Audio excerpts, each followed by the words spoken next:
right. So, hey, everybody. Glad to be back here with our wonderful host, Max, for another podcast. And the first one was absolutely fantastic. I'm glad everybody liked it. Glad it got the word out. Glad it's getting the motivational aspect that it needed to get. And you may have heard the TRNN live interview or the live show that was done with Ron and, I can't think of the engineer's name right now. Jeff Kurtz. Jeff Kurtz, that's it, with Jeff and Max and Mel Buer. At the end of that, of course, you may have heard my name again. I wrote the ending statement for that. So glad to be back, and I'm hoping we can shed some more light for everybody on this and keep getting the word out there. My name is Joe, and I'm currently employed as a Class 1 railroad locomotive engineer. I hired on with that same railroad when I was 20 years old as a conductor, and I care a lot about this industry. And after that last podcast episode, I felt inclined to reach out to maybe add my 2 cents about what's going on in this industry and how it might affect not only the employees, but the general public. So everybody listening. So I'm glad to have this opportunity. All right. Well, welcome everyone to another episode of Working People, a podcast about the lives, jobs, dreams, and struggles of the working class today. Brought to you in partnership with the Real News Network and In These Times magazine, produced by Jules Taylor, and made possible by the support of listeners like you. So as you guys heard, we've got a really special and urgent follow-up to our recent podcast interview with Jay, longtime railroad dispatcher, who we had on a couple weeks ago to talk about his experience working on the railroads and, frankly, talking about what has happened to the industry and how the industry has been slowly and brutally destroyed by corporate greed and so on and so forth. You guys know the deal. You heard that episode, and we got such a great response to that episode that, as you also heard, our friend Joe here reached out after listening to it to share his thoughts. And, we thought, shit, why don't we try to get Joe and Jay on the same call so that we could, have them be in conversation with each other, kind of pick up where we left off with our last interview with Jay. And also, to try to, have this conversation to give folks as many updates as we can on the situation that is kind of rapidly unfolding before our eyes. Jay, you also mentioned that Mel Buer and I hosted a Real News Network live stream discussion on whether or not we are heading towards a national rail shutdown. And we ran the audio of that live stream right here on the Working People feed. So you guys should be kind of up to date on that conversation. And, there's so much that's happened just since we recorded that live stream discussion that I'm going to try to kind of give you some updates here up top. But keep in mind that this could very well change by the time that this episode comes out. There's also a lot of kind of fluidity to the situation. There are a lot of rumors flying around. Obviously, the rail carriers have a vested interest in pushing a certain narrative, and certain media outlets are just kind of running with that. And so I'm sure you guys are seeing the news as it's coming out. So we're going to try to give you as many updates as we can, but we really wanted to just kind of take the opportunity to get Jay and Joe on so that they could chat with each other and we could talk in more depth about the things that we started to broach when Jay and I got to record that episode a few weeks back. So here are the kind of latest updates that I'm going to try to run through. We'll be posting updates as they come on the Working People, social media feeds, particularly on Twitter. If you guys are following us there, you should be following Railroad Workers United. You should be following a number of different accounts if you want the latest updates on what's going on in the railroads. But here's what we've got right now. It's been a busy day. We are recording this on Sunday, September 11th. and the past 48 hours have been kind of nuts, right? So just to sort of quickly recap where we left off with the conversation with Jay and with the Real News Network live stream that we posted the audio for here this past week. This is a long brewing problem. We are currently at like the final stage before an actual national rail strike or rail lockout initiated by the carriers or strike initiated by the railroad unions. Like, we are about 5 days away from that deadline, right? So we're kind of counting down to midnight right now. What that deadline is the end of the 30-day cooling off period that was initiated after President Biden's Presidential Emergency Board released their official recommendations last month in an attempt to, mediate an agreement between the Class 1 freight railroad carriers and the 12 or 13, depending on how you count it, unions that represent around 115,000 workers on the nation's freight railroads. So, as you guys heard in the live stream, the PEB recommendations were, pretty horseshit. Speaking for myself here and kind of parroting what Jeff Kurtz and Ron Kamenko told us, the PEB essentially punted on every issue that railroad workers have been screaming about since the contract negotiations have been going on from 2020 to now. But even before that, these are long-standing issues that Jay and I talked about in that episode. We're talking about kind of piling more work onto fewer workers. You guys know about the rail carriers trying to get, these massive trains down to one-person crews, and like workers are fighting tooth and nail to maintain two-person crews. They used to have like 5-people crews on those trains. The trains, as Jay described in harrowing detail, have gotten longer, heavier, more unwieldy. They are carrying hazardous materials. So all the while that this has been happening, while these cost-cutting, profit-maximizing measures have been put in place, workers have been run into the ground. More folks are quitting, reportedly in record numbers than ever before. Folks working on the railroads are talking about having no time for family. You can't call in sick or you'll risk getting fired. And so people are just burning the fuck out while the major rail carriers are, raking in record or near record profits. So that's kind of the whole mess that we've been trying to cover for you guys over the past 6 months or so. And, again, as we said, the negotiations between the carriers and the unions has been going on for multiple years. It officially reached an impasse this spring. The National Mediation Board couldn't broker an agreement, so both sides were released. Then President Biden declared a presidential emergency board in July. They met, they released their recommendations in August. Those recommendations are shit. The rail carriers enthusiastically supported the recommendations. Rail workers, not so much.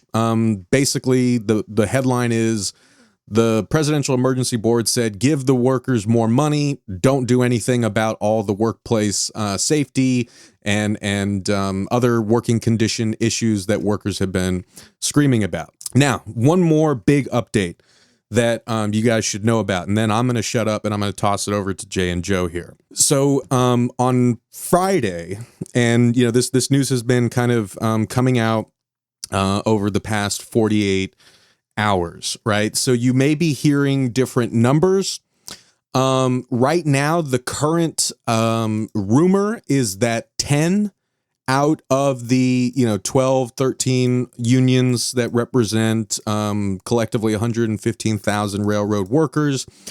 The current statement by the National Congress, the National Carriers Conference Committee, which represents the nation's freight railroads in national collective bargaining, they announced this morning that 5 more of the craft unions representing railroad workers had reached a tentative agreement with the rail carriers essentially agreeing to take the Presidential Emergency Board recommendations and turn that into a binding contract. Now, we are currently rumored to be up to about 10 of the craft unions reaching such agreements. However, the two largest unions, Smart TD and the BLET, that's the transportation division of the sheet metal, air, and was it air, rail? I mean, I got alphabet soup in my head right now. Transportation division, of the sheet metals, air, rail, and traffic union, and the Brotherhood of Locomotive Engineers and Trainmen. They have not reached an agreement. And in fact, they released a very powerful statement that I'm going to read from in a second. But the other thing that you need to understand, which I'm going to read about from a report that was published today in Bloomberg, is that the rail carriers are essentially like, what it looks like they're doing is they're essentially like, the rail carriers know that they have an ace in their pocket, which is Congress will likely force everyone back to work if a rail strike happens. And so the rail carriers are essentially like, holding everyone hostage, right? They are telling, businesses that there are going to be service slowdowns this week as we approach the deadline to a potential lockout or a rail strike. And this is all like meant to sort of pile on fears about the supply chain, blame everything on the unions, wait until the deadline passes, and then essentially hope that Congress forces workers into a contract agreement that's based on the Presidential Emergency Board, which is exactly what the rail carriers want. They want an agreement that, sure, they can give workers raises, and if they don't have to touch any of the attendance policy issues, any of the workplace safety issues, they're going to be perfectly fine with that. So anyway, here's what Shi-Yin Chen and Keith Lang reported today in Bloomberg. Quote, U.S. freight railroads will reduce their services starting Monday after two of the country's largest rail unions, quote, failed to agree on a new contract this week, the Journal of Commerce reported. The railroads began notifying customers about the service cuts, which are taking place ahead of a possible strike on September 17th, the publication said, citing a customer advisory from Norfolk Southern Group or Corporation. The Association of American Railroads confirmed in a statement Friday that 6 Class 1 freight railroads will begin to take steps to, quote, manage and secure shipments of some hazardous or sensitive materials from Monday. Other freight customers may also experience delayed or suspended service over the next week, the Railroad Association said, adding that talks with the remaining unions will continue throughout the weekend. Quote, the railroads want and continue to advocate for a prompt resolution that would provide historic wage increases to rail employees and allow the railroads to continue servicing customers and prevent further disruptions to the struggling supply chain, the association said in the statement. With freight railroads serving agricultural, industrial, wholesale, retail, and other parts of the U.S. economy, a nationwide shutdown could cost up to $2 billion a day, the Association of American Railroads predicts. At a time of elevated inflation, the stoppage could result in plant shutdowns, lost jobs, and higher costs for consumers and businesses, the group said, end quote. So that is a bit from the Bloomberg report. We'll link to it in the show notes. I know I'm talking a lot here, but again, there's a lot that folks have been asking us about. So before we get to Joe and Jay, the last thing I'm going to do is read from a joint statement that was published by Jeremy Ferguson, who is president of Smart TD, and Dennis Pierce, president of the BLET. And this is what they said in response to the carriers taking this action this week. Quote, late on Friday, September 9th, the nation's largest railroads began warning major shippers that they are declaring an embargo on certain types of new shipments 5 days in advance of the end of the federally mandated cooling off period at 12 a.m. Eastern Standard Time, September 16th.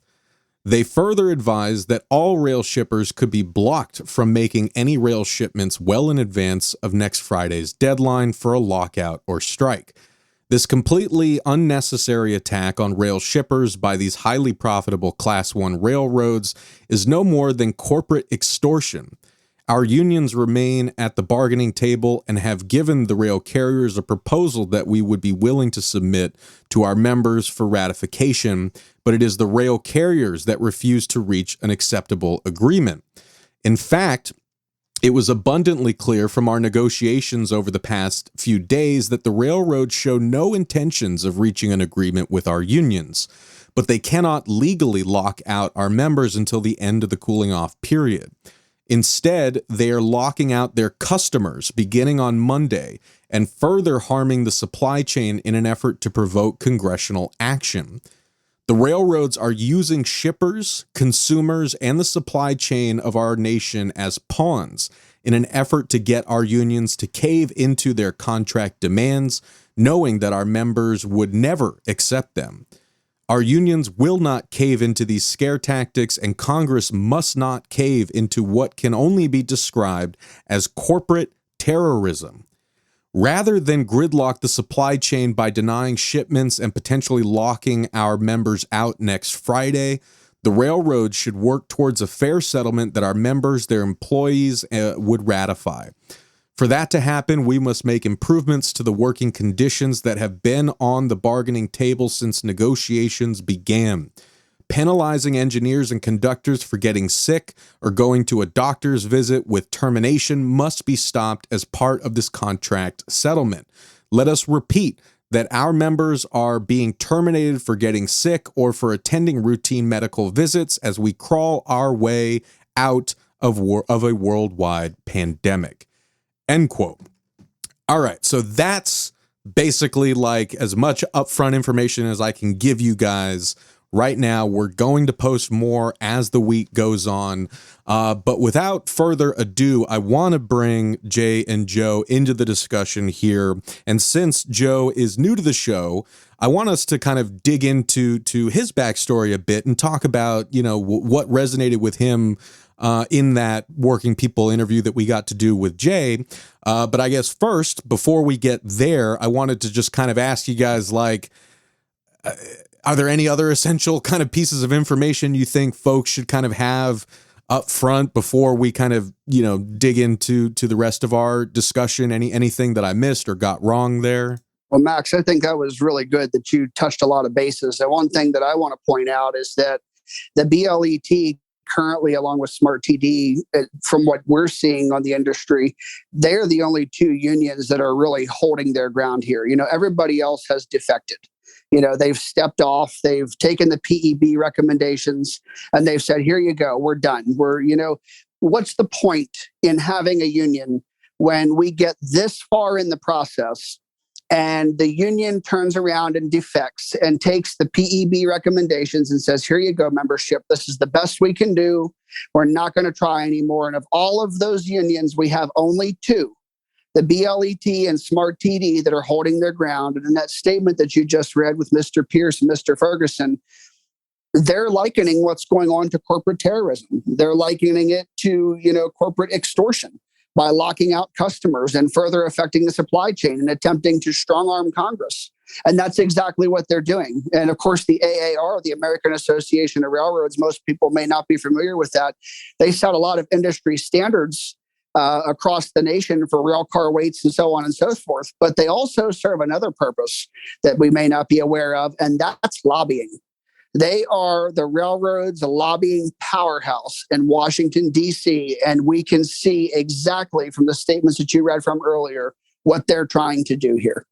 I would like to add that railroad carriers might be trying to put pressure on the situation by threatening to withhold service to customers. But I find that ironic because we already give them such poor service. I don't think they would notice in some instances. That's true. Yeah, man, that is bleak, but you're right. True. Yeah, I mean, yeah. Well, and again, like this is like what we talked to Jay about in that last episode, right, is like suddenly, again, we were joking about this before we started recording, but if it's driving me nuts, I can only imagine how nuts it's driving you guys. But like we said, the contract negotiations have been going on for years. The issues at hand that have led us to this point that have been so contentious in negotiations, those have been going on for decades. And now, 5 fucking days before we're actually like, here at the threshold of a potential national rail strike or lockout, suddenly everyone's like, what's going on the railroads? And, understandably, it's hard for people to wrap their heads around it.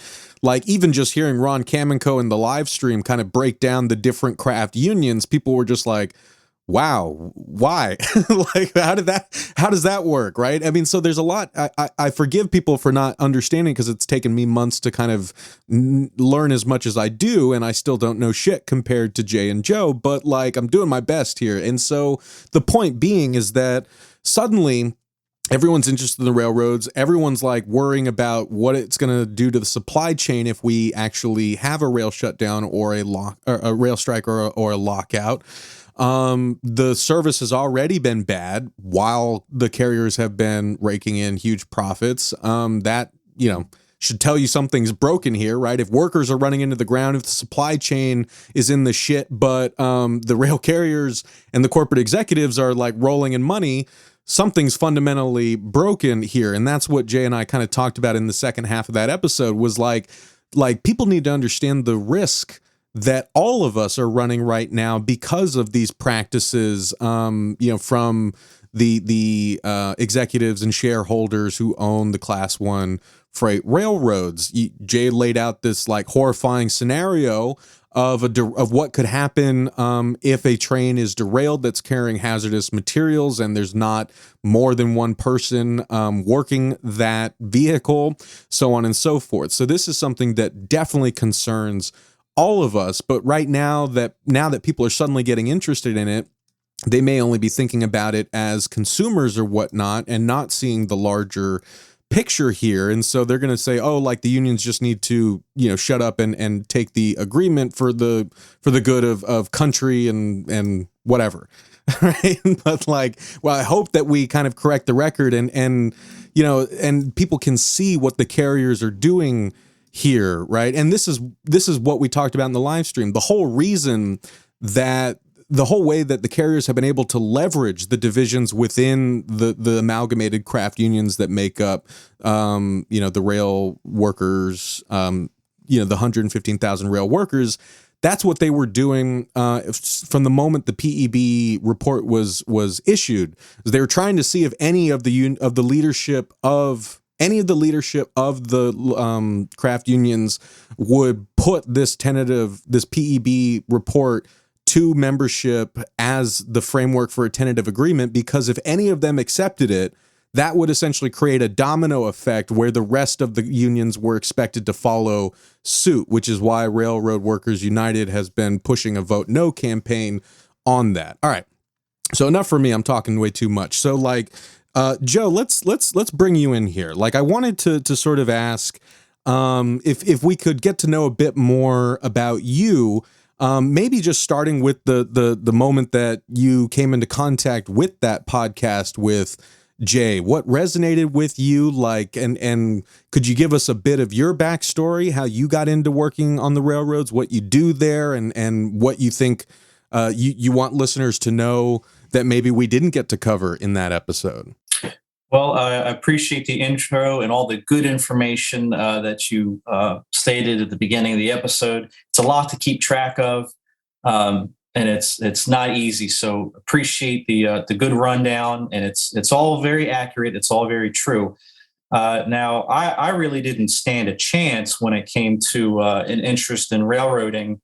It was an interest that was passed on to me from my grandfather and my dad, and whereas some people kind of percolate in this interest and keep it as a hobby from a very early age, I decided, well, no, I really want to be involved in operations. And as a young person hanging around the railroad a lot, I kind of willed myself into some of the rail yards and locomotive cabs. And I was very lucky to be treated to some of the guys when you could still do that kind of thing, allowing me to see that world, because it's a world that it's essential and it happens 24 hours a day, 7 days a week. But really, so few people get to see the railroad industry from within, from an employee's perspective. It's not a public place. So I was lucky enough that by the time I was 13, I had actually run my first locomotive. It was really a no-brainer. It was really no question that when I could, I would hire out with a railroad. So when I was 20 years old, I did just that. I hired out as a conductor, and within about 7 years, I was a qualified locomotive engineer, and that is currently my position in the company today. I've held a few minor roles. When we did have a safety committee at work, I was the UTU representative on the safety committee at the terminal I was working out of at the time. I've been involved in some accidents, none my fault, but I've seen the importance of having two people on a train crew, which is something we can talk about a little bit. And I live this every day. I've actually I came home this morning on a train from out of town, and I'm expected to go back out again tonight. So really, being in the thick of it, I get to see a lot of it, but it's the same stuff that my coworkers get to see, and through all of that, the general public seems to not be able to see what's coming with regards to the potential of an impending strike, something that's going to affect every one of us in some way. Directly, yes, the employees, but consumers and the general public with the ongoing supply chain issues. It's going to have a profound impact if that occurs. And so naturally, when the podcast came out a few weeks ago, which was recommended to me by a few coworkers had shared the link to it, it resonated with me because even though Jay might work for a different railroad, the conversations are the same. Okay, we all talk the same around the yard office. We all talk the same about going up the road.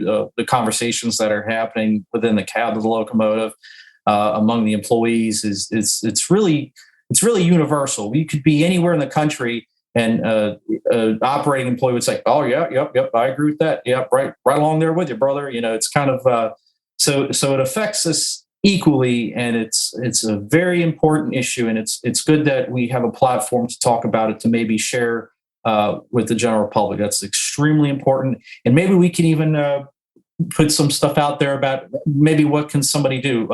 Right now, the biggest thing is the FRA has a proposed rule on requiring a 2-person crew on freight trains. And right now there is an open comment section, so people can comment on the FRA website. The comments close on September 26th, but up until that date, they may submit a comment, hopefully in favor of supporting legislation that would require a 2-person crew on freight trains. The other thing they can do is contact a representative in Congress, because if we are ordered back to work, if there is a strike, or it winds up that Congress winds up writing our contract, it's important that Congress members know what they're getting into. I feel like even people in Congress might not be fully aware of the gravity of what's about to occur. This kind of potential for a work stoppage of this magnitude has not happened in about 30 years. So I think a lot of people are ill prepared for it. So if we could reach out to the FRA, submitting the comments is one thing, reaching out to your congressperson and expressing your concern is another thing. I think those are two things that anybody can do right now and have a say and help with the situation that is unfolding currently. And just like we did for the Real News live stream that we recorded last week, we will post a link to that website where you can leave public comment. As a nonprofit news network, right? We can't advocate, we can't tell you what to say, but like folks, if they want that information, we can provide the link that Joe mentioned just there. And, I want us to circle back in a second to like, again, we're counting down to midnight here. Like, what would it actually look like if, a national rail strike happened or a rail lockout happened? But before we get to that, so like, it's just so cool I know we're talking about really serious stuff, but it's obviously very, cool for me to hear that this, podcast that I've been doing for years was able in some way to connect with folks and that great conversation that Jay and I recorded, which was certainly one of my favorites. And I know that people really enjoyed listening to it, but like the fact that it got shared around and got us to connect with Joe. And now we're here talking to Joe and Jay at the same time. Like that's really special. And like, I hope that this episode has a similar effect, but in that vein, Jay, I wanted to sort of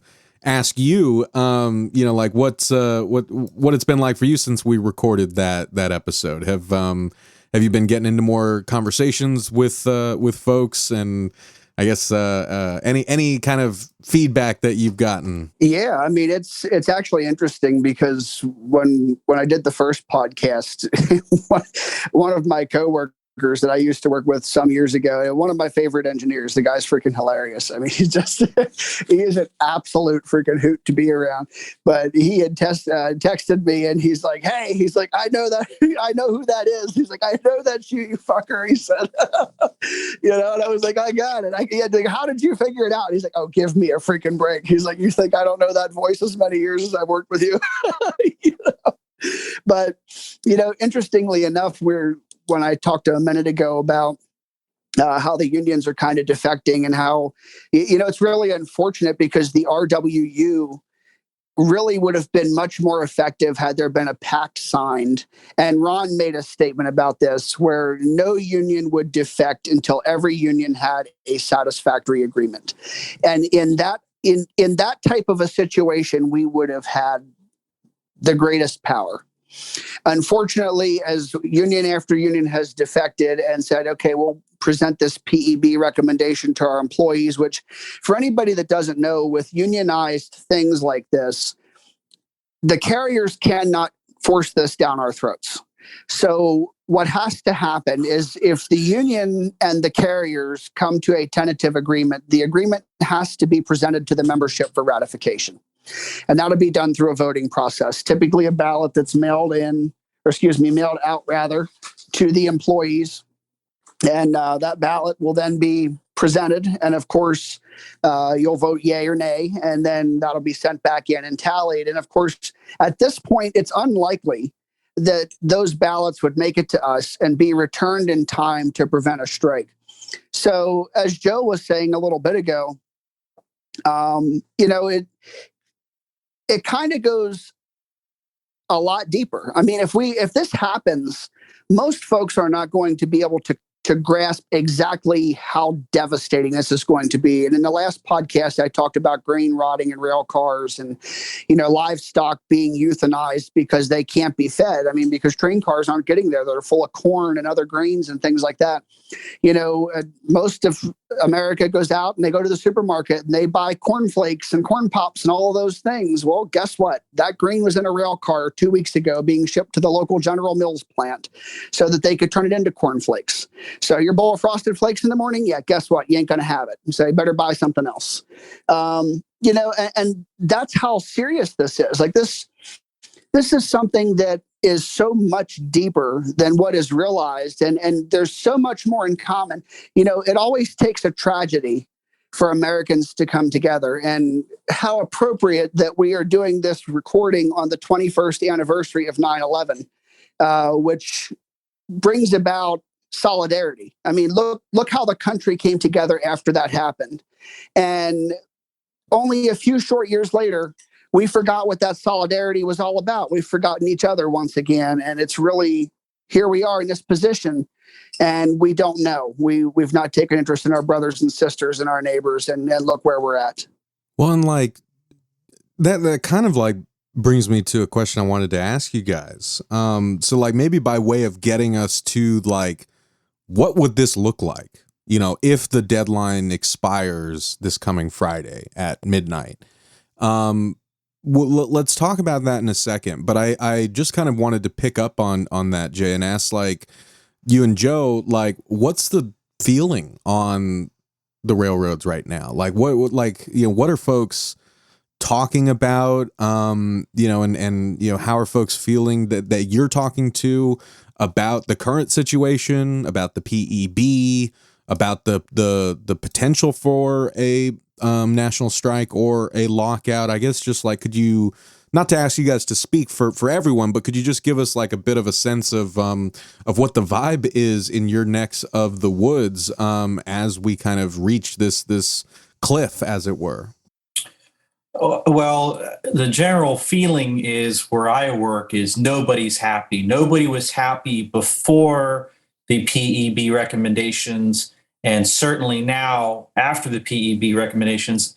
I would venture to say people are not just unhappy, but they're pissed off, and they're pissed off for several different reasons. You know, of course, obviously the PEB did not go the way we wanted it to go, but also the statement made by the carriers that was published in the PEB, to paraphrase, to say that labor does not contribute to profits, you know, that we don't take any of the risk, therefore we shouldn't share in the profits. I mean, how tone deaf could you be? And railroads have a history of not really caring about what anybody thinks. That's nothing new. But in this day and age of social media and technology, where, I mean, you can read those comments, they're there. It's not like you can hide from them.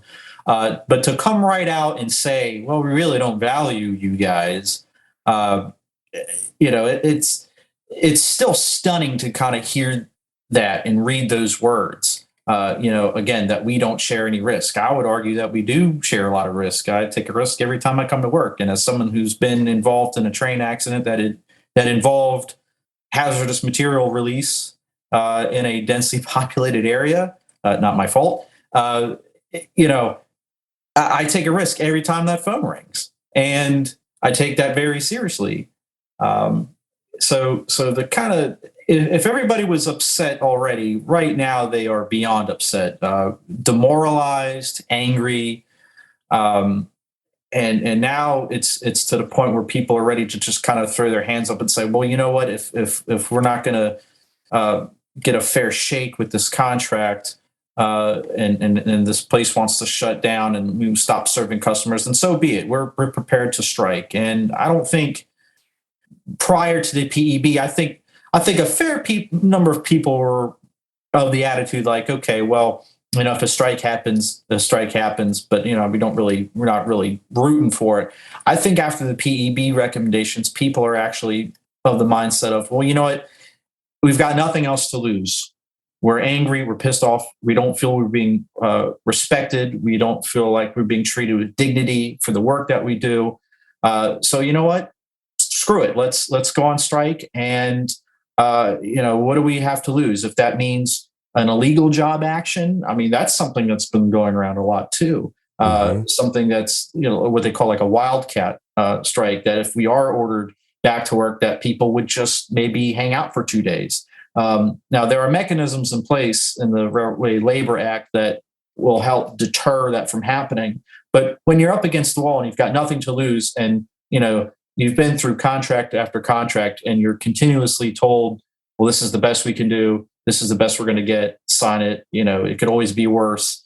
I think people have had enough.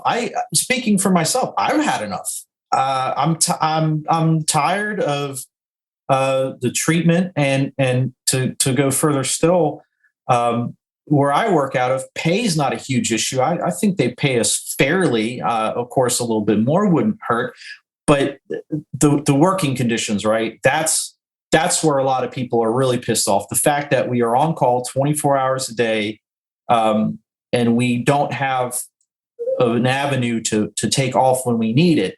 You know, people are asking, I mean, we don't have sick leave. So if we have to mark off sick, it is unpaid. And even with the doctor's note, we still get penalized. And it's just unfathoming. I can't even fathom the fact that, it's not like we have a regular schedule, right? So we can kind of plan when to have a doctor's appointment. It's, oh, we have this thing coming up. We don't know if we'll be in town. We don't know if we're going to be home. We don't know if we're going to be away. And there's no avenue available to us to make sure that we are in position to take care of life when life happens.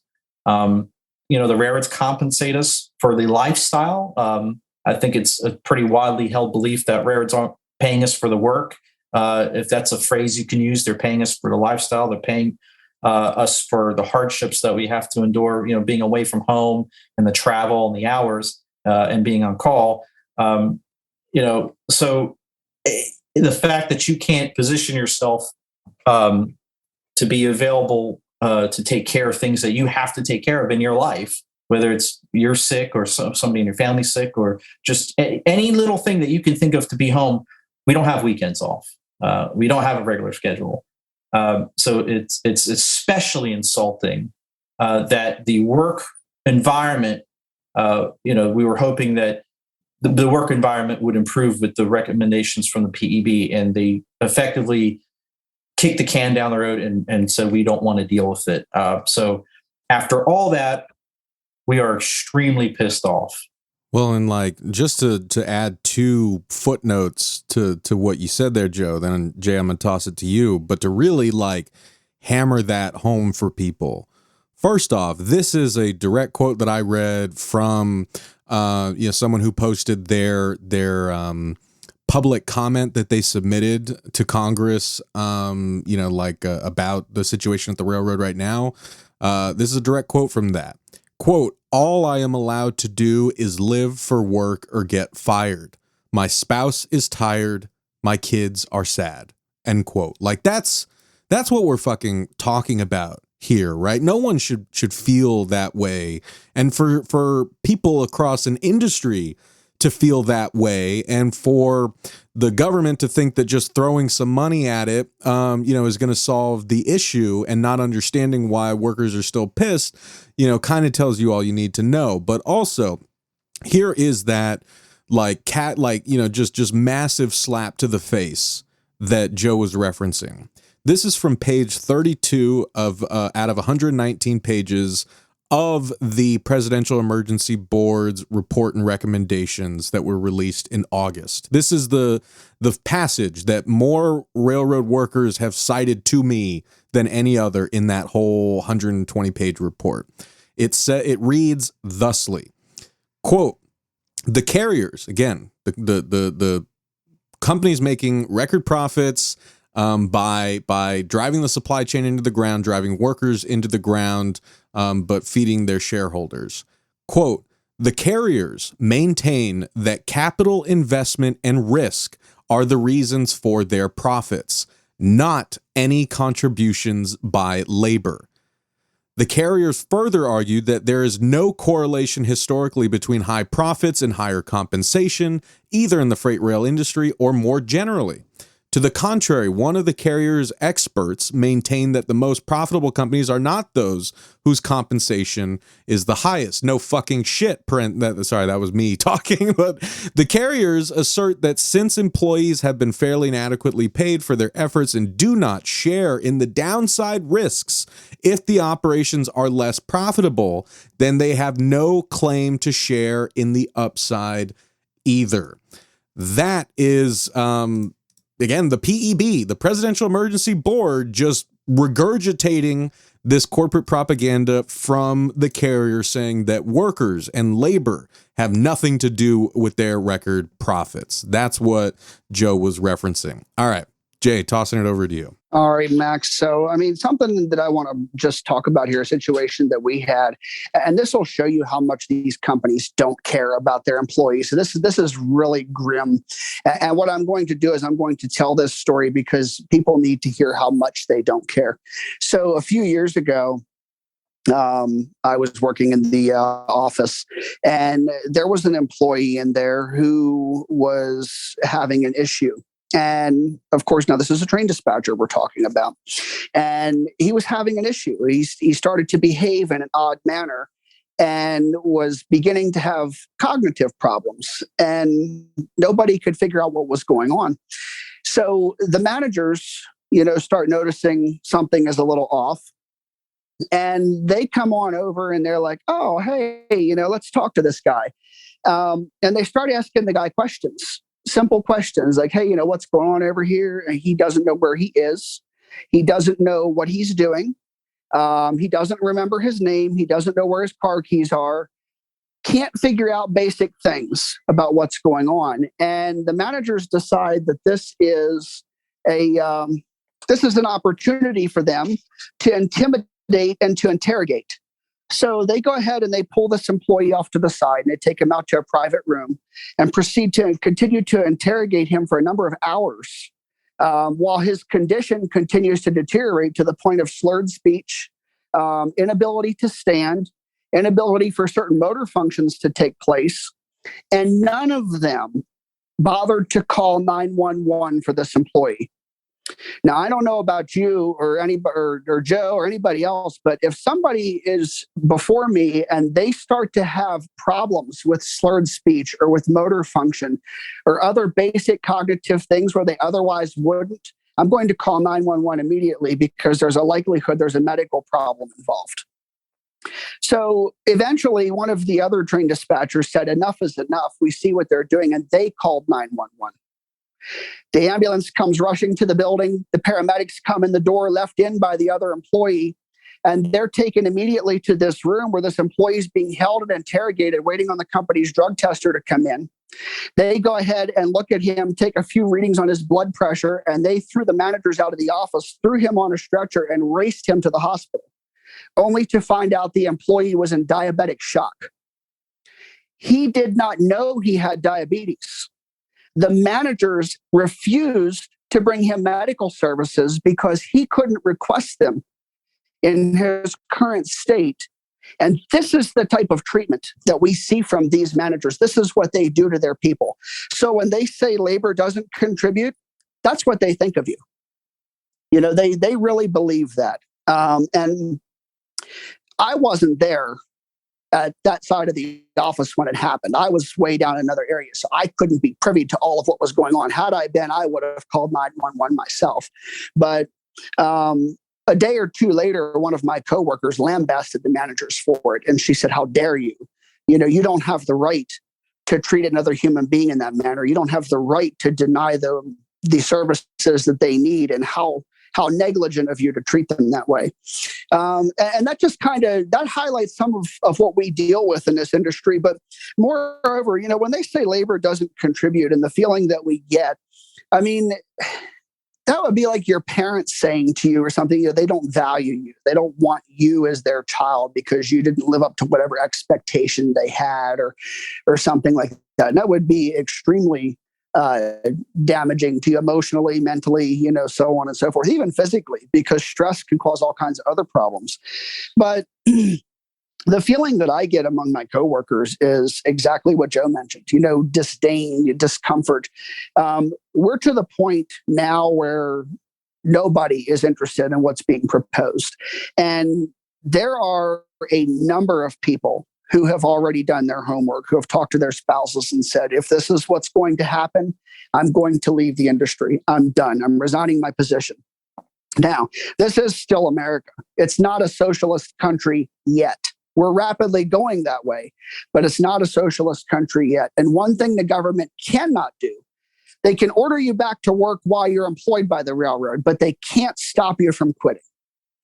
And if we continue down this path of not properly and fairly compensating workers, and a horde of people walk off, what are they going to do? I mean, I guess all those corporate investments and assets that they bought, all those locomotives are just going to run themselves. It's just going to take off down the track. It's going to go put its own train together in the yard, do its own air test, hang its own marker, line its own switches. I mean, all of this stuff's just going to happen, and we'll see how those assets contribute to their profits. But some numbers I just want to throw out there for you quick. So last time I talked about in the last podcast about asking for $140,000 a year. So I just want to put some things in perspective for people because that sounds like a lot of money. So for the union contract, we wanted to get $140,000 a year. And of course, now our health insurance would come out of that. Our screw up insurance would come out of that. Our union dues come out of that. And anytime we get a raise, the union dues go up. So all the union really cares about at this point is fattening their coffers. And that's why they're bringing this PEB contract to us for ratification. Their goal is to get us to ratify it so that their income instantly increases each month, and to hell with the membership. And I will take the Smart TD and the BLET out of that so far, because they're one of the few that haven't defected from the RWU. With that being said, if you go back to the 1980s, so let's say like 1985, the railroad was a good job. And the reason it was a good job is because it paid so well. So in the 1980s, it wasn't uncommon for an engineer or conductor to be able to make $85,000 a year. Now, if you were to take $85,000 a year in 1985 money and fast forward to today, we would be earning $234,000 per year.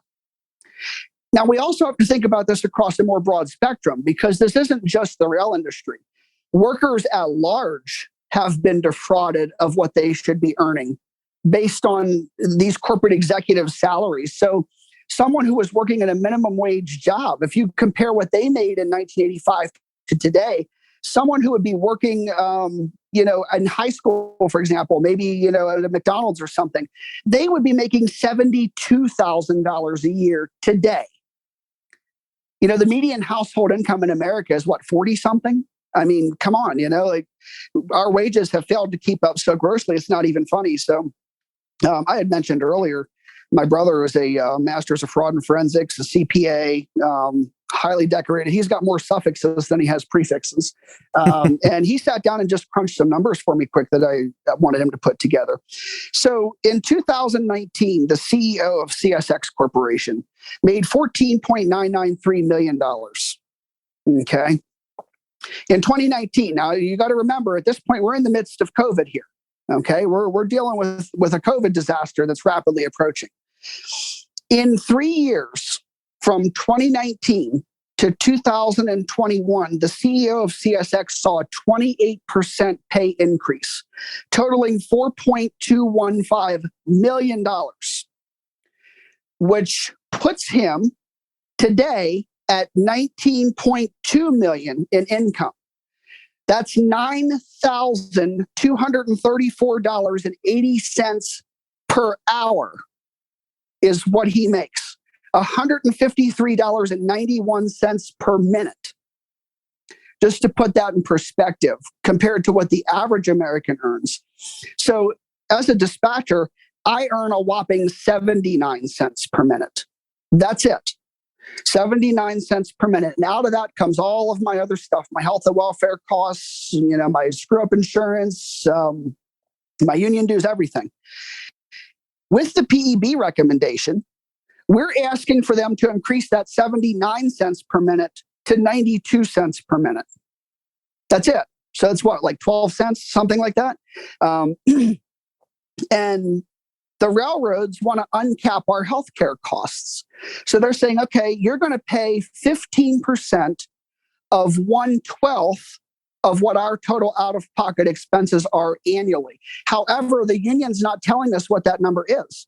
So without a fixed number of having any idea what the carriers are proposing, we could be going in there and our health and welfare costs could quadruple, at which point we would not have gotten a raise at all. We would actually be showing a massive loss in our monthly incomes and our total annual income, which would once again stick it to the worker. Meanwhile, from 2019 to 2021, the hourly rate for the CEO increased by $2,026.50 per hour. I mean, how in the hell could anybody sit there and think that that's okay? And then you say labor doesn't contribute. Give me a freaking break. I mean, these people are lunatics. So eloquently put. Obviously, the railroads have an obligation to make money. I don't fault them for that. But at a time when they are producing record profits and we are doing less with less, in my opinion, we're giving very poor service to our customers. we're treating employees, I believe, a lot worse. The job has gotten worse in the past several years, ever since this whole like precision scheduled railroading wave came over the industry. So any kind of extra thing that we might have had, you can forget about. We had a safety boot program that went away. There used to be a union backed safety committee program that ended. Now things like wages on the railroad, now they can't cut wages, right? The wages are negotiated on a national level, but what they can do is they can cut miles on the job. So we've had instances where they've cut the mileage that certain jobs pay. So they're not cutting the wages, but we have jobs that do not pay as much as they did 5 years ago. Now, to me, that's very interesting. You have a company that's making more money, generally speaking, although wages are not where they should be nationally. Generally speaking, the longer you work at a place, the more potential you have to earn higher wages. And yet here we are cutting service and reducing pay to the people running these trains by cutting the mileage on jobs. It's theft. We're doing the same work and getting paid less for it. Combining trains, to reduce crew starts. Reducing a crew start reduces the opportunities an employee has to earn income. You're running twice as many trains with half as many employees. And I've heard a figure that where I work out of, we run approximately 50%. That's half as many trains as we did 5 years ago before precision scheduled railroading became the way we run things around here. So again, less service to the customers, treating our employees worse, paying them less, all while making record profits and offering stock buybacks. And now we have the whole, well, we can't afford to give employees a decent contract. So it's not just one or two things. It's not like the railroads are in a perilous state where they can't afford to give us time off or more money, better wages. They are robbing us. They are robbing the employees. They're robbing the customers. They're really robbing their own fellow citizens because we're all in this together, in my opinion. So I'm not okay with that. And I think a lot of my fellow employees are also kind of at the same point where they're saying, you know what, this is not okay, and we don't agree to it. We will not be walked over anymore with this contract. It's a piss poor contract, and people are fed up. Well, and this is it's very transparent, right? Because this is how a bully acts. And a bully acts that way because they're confident that they're not going to get any pushback.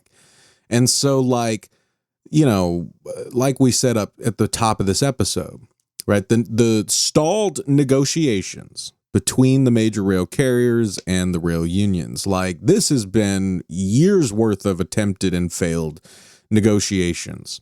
And the rail carriers know, as you guys now know, because you've heard us talk about it so much, because labor relations on the railroads are governed by the Railway Labor Act, not the National Labor Relations Act, to essentially avert the kind of railroad strikes we saw in the late 19th and early 20th centuries. We saw how much power workers have over the economy when workers on the railroads brought that shit to a halt. And so, the business class and the government officials who serve their interests have been very careful to make it less possible for that to happen. And so that's what we're talking about now. That's the subtext of everything we're discussing. But the rail carriers clearly know that even if we clear all these different hurdles, right? If the National Mediations Board is unable to reach a broker a deal between the two sides, that's one hurdle. Then there's a cooling off period. Then Biden or whoever's president can appoint a presidential emergency board. That's another big hurdle. Then, both sides have the ability to reject those recommendations. That's another big hurdle. So we've cleared all those fucking hurdles, and now we're 5 days away to the end of the final cooling off period. And what the rail carriers clearly know is that, as I said earlier, the ace in their back pocket is Congress, right? So like, this is what you do when you don't want to address any of the issues that workers have been trying to get rail carriers to address for 2+ years of bargaining and many years beyond that, when, you know, there weren't contract negotiations going on. These were still issues that workers and unions had been raising. But essentially, the rail carriers know that they can run out the clock, as we say in sports, right? They can just keep saying, folding their arms and saying no, shaking their heads, refusing to budge on any of these issues that Joe and Jay have been talking about. Because if we get to this point, what I am seeing, maybe this is maybe I'm speaking for myself. This is just me looking at the situation, and what it looks like is that they are hoping to run out the clock. Congress will get spooked the second that we pass that deadline on Friday, and Congress could potentially like force force workers back to work, and try to force all of the unions to accept the PEB framework as the new contract, the new framework for a new contract. Right. So like that's what I see when I'm like, why would the rail carriers behave like this? Oh, it's because they know they're going to get what they want because they have all the fucking cards, unless workers refuse to obey. Right.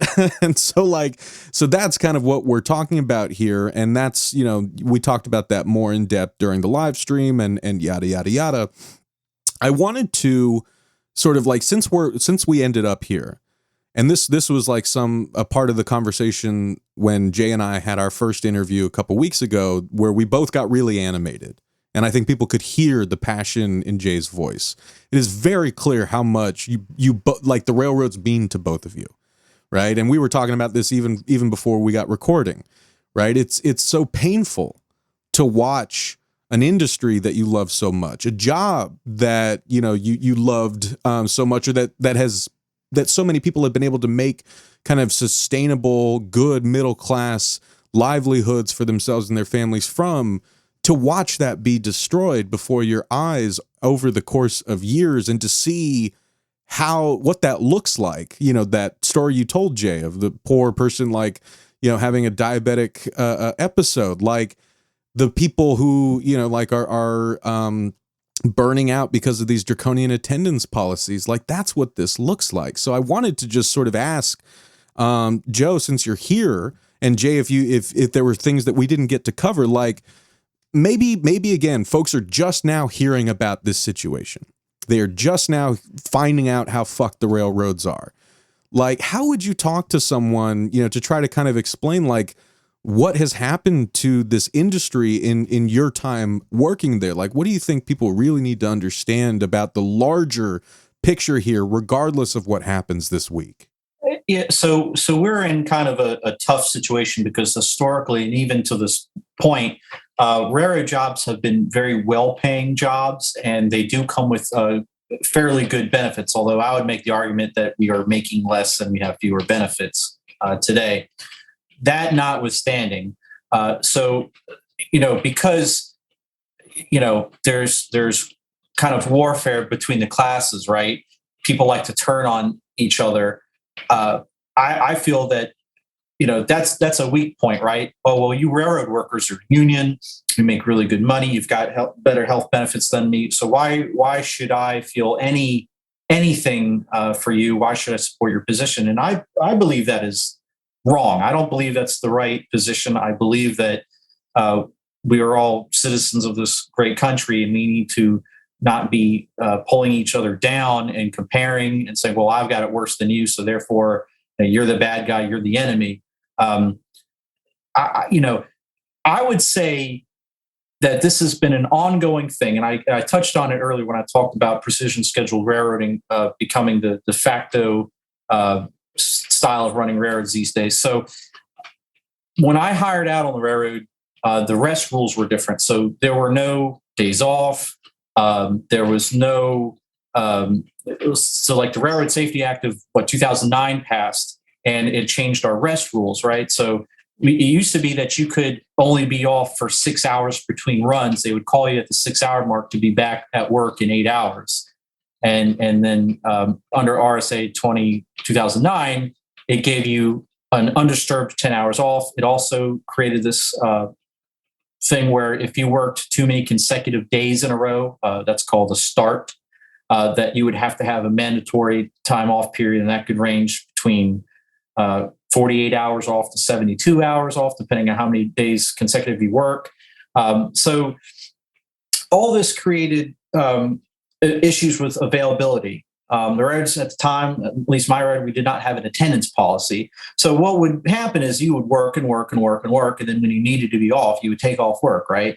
And that's not perfect, but at least there was kind of this understanding that if you were available most of the time, if you needed to be off, you could be off to make a doctor's appointment if you were feeling sick or you had something come up. When these rest rules got implemented, it reduced the availability of the employees, the T&E, the train and engine employees, the engineers and conductors. In response to that, railroads kind of rolled out these attendance policies. That's what happened on my railroad, so that, okay, we're going to make it seem like we want to hold employees accountable, and that's good for everybody, so that people aren't abusing the system. Well, what happened is now you can't mark off. You have these.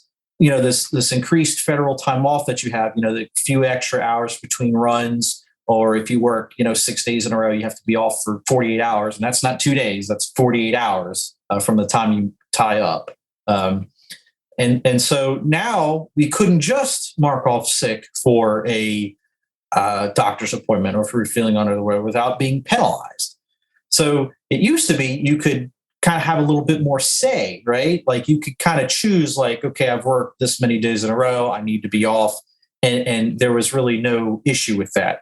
And so when these attendance policies came out, now all of a sudden we're accruing attendance points that can be used against you to punish you in ways ranging from more time off to termination.